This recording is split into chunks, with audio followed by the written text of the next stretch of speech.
Para se të quheshin kombi egër, të tjera këngë i këndoheshin shqiptarve e të tjera histori lavdije shkruheshin nëpër mediat e famshme, kryesisht në Francë. Është fjalë për kavalerinë shqiptare në Evropë që më së shumti u vlerësua në Francë. Fai Konica dhe gazeta e tij Albania, e cila është ndër gazetat e para që shkruajnë në gjuhën shqipe, që nisi botimin në vitin 1897 dhe vazhdoi deri në vitin 1909, në këtë gazetë Konica përpiqet të nxjerrë në pa kohët më të mira të shqiptarëve në histori, duke ju referuar historianëve dhe mediave franceze.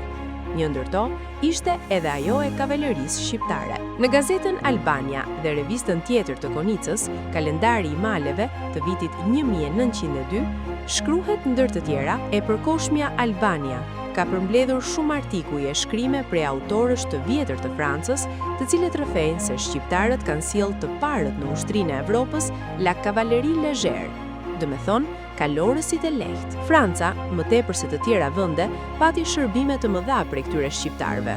Atë botë shqiptarët nuk e kishin emrin kombi egër si sot, por të tjera kohë, të tjerë këngë. Tema sjell sot faqet e gazetës Albania në vitin 1902, ku publikohet përmbledhje e artikujve të mediave franceze, ku pasqyrohet historia e kavalerisë shqiptare në Francë dhe në Evropë. Janë përmbledhje të kronikarëve të kohës, të përmbledhura nga Fai Konica dhe të publikuara në gazetën Albania.